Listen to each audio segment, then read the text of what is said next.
ఇక్కడున్న ప్రోడక్ట్స్‌లో మీరు అంటే స్పెషల్‌గా అంటే టైం ఎక్కువ తీసుకొని క్రియేట్ చేసిన ప్రోడక్ట్ ఏంటి? టైం ఎక్కువ తీసుకొని క్రియేట్ చేసిందంటే banana blossom. Banana blossom. Banana పువ్వు ఉంటది కదా, ఆ! మేము పువ్వులోంచి అవి తీసి నీట్ గా దాంతో ఒక హెర్బల్ టీ లాగా చేసామన్నమాట. Herbal tea.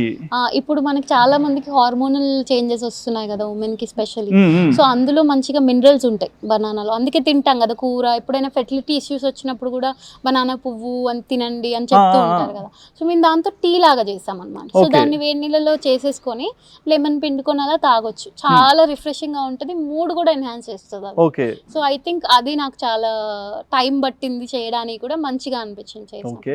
ఇంకా ఇక్కడున్న ప్రోడక్ట్స్‌లో మాకు తెలియని విషయాలు చెప్పండి. అంటే ఏ ప్రోడక్ట్ వల్ల ఏ బెనిఫిట్ ఉంది? ఇప్పుడు గోంగూర ఏం హా. బెనిఫిట్స్ ఉన్నాయి? గోంగూరలో మనకి ఐరన్ ఉంటుంది, ఆ! కాల్షియం ఉంటుంది. సో అండ్ బీట్రూట్ ఉంది, బీట్రూట్లో నైట్రేట్స్ ఉంటాయి.